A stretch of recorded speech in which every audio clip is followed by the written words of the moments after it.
Good morning, all of you. Thank you so much. So much was spoken about someone who has so little under his sleeves, in fact. Thank you, Professor Nanda. Thank you, the first citizen of Delhi, the Mayor of Delhi, Rajni Abhiji. Thank you, Bharatji. Thank you, Rajkumar Bhatiaji, my teacher and mentor. Thank you, all of you. Thank you, Anuji, for having emailed me so many times, and probably I had kept you waiting for long for sending my emails and all. Sorry for all that. Thank you, all of you. And today I had been handed over this mic for a very difficult task, to speak about Hinduism, to speak about a religion which has no boundaries, to speak about a religion which I would at the outset say is no religion, because I would say the word religion and dharma are in fact diametrically opposite to each other. If we start giving a real look into these two words, what religion means and what dharma means, we would learn that Hinduism is a dharma, is not a religion. Because if we focus on the word religion, we would realize that religion comes from the word religare, the Latin word religare, which means to bind, to bind. Leaving aside any orthodox explanation as to what religion means, the simple meaning of religion is that we are all bound by certain rules, certain injunctions, and certain boundaries, and we're supposed to live within these rules. We're not supposed to jump the boundaries, and we're not supposed to break the boundaries and the rules. We're all set aside by rules. But on the other hand, if religion is the game of rules, dharma means dharayati iti dharma. That which upholds your identity is dharma. Dharayati, jo dharan karta hai, that which upholds your identity is dharma. And the basic tendency, the tenet of dharma is liberation is your identity. You should be liberated. You should not be bound. You are not within the boundaries of rules. No rules of universe applies to you, because you yourself are the Brahma. You are the one who makes the rule. You are the one who is the one. There is no duality. So dharma is dharayati iti dharma, and the basic identity which dharma upholds is liberation. That is what Buddha attained, is what Shankar attained, is what the Shankaracharya attained, is what Kabir attained. All of them attained liberation. They went beyond the principles of rules, the rules set by society, and they got moksha, that is liberation. So I feel that somewhere down the line the word religion and Hinduism does not go well. It is dharma. And again, you would say I'm kind of, I break rules myself. I would say that in fact Hinduism itself is a word which should be done away with. It is Sanatana. Hinduism, the word Hindu has no mention in any scriptures of India, of ancient India. It is Sanatana, and Sanatana means the one which was, the one which is, and the one which would always be. That is the truth.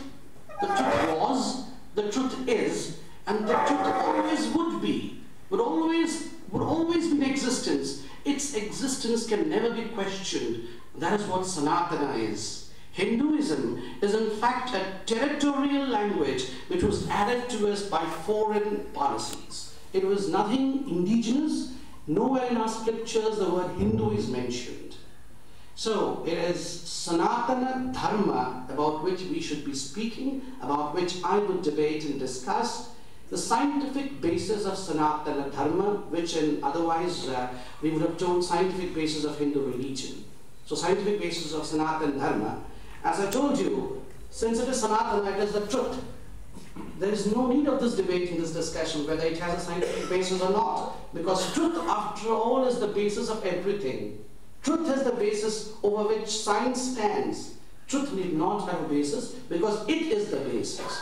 But still we have to carry forward with this discussion. So I would like to speak about the scientific basis as to how the Western and the Eastern thoughts ultimately come to one point, conglomerated singularity, and define the same great being whom we call the Brahma. Let me begin with the question which was put by the Mundaka Upanishad. The Mundaka Upanishad, the famous Upanishad, puts a question. The question is, Kasminnu bhagavo vidyate sarvamidam vidyatang bhavati. Kasminnu bhagavo vidyate sarvamidam vidyatang bhavati. O learned one, what is that one knowing which all becomes known? O learned one, what is that one knowing which all becomes known? So there has to be one. Truth cannot be multiple. Truth has to be one, knowing which all else would become known. This is what even the Vedas says. The Vedas say, Ekam Shat Vipra Bahudha Vadanti. Ekam Shat. Truth is one. Truth can never be two. Ekam Shat Vipra Bahudha Vadanti. Vipra means the intelligent ones. Truth is one. But the intelligent ones call it by different names. So it is just a play of names that we are fighting over. Jainism, Sikhism, Hinduism, Christianity, we are fighting over names. But the truth has to be one. Ekam Shat Vipra Bahudha Vadanti. Ultimately, if we have to prove that the Western science and the Sanatana Dharma conglomerate at a singularity, and that Sanatana Dharma has a scientific basis, all that we have to prove is this single one by knowing which everything else becomes known. This single one has to be same for the scientists of the science and the propagators of the Vedas. It has to be the same one philosophy, same one thing, the same one conclusion, which ultimately would lead us to the truth, the ultimate truth. This is my job, to prove that the scientists as well as the protagonists of Veda lead to the same one conclusion by knowing which everything else becomes known. How do we start our journey?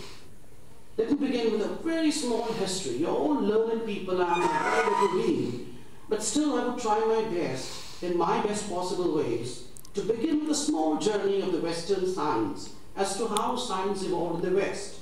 Nicholas Copernicus, 16th century, was the man to start kinds of scientific revolution in the West, but it was Galileo Galilei who brought about experimental analysis and who can in fact be called as the founder of Western science, Galileo Galilei.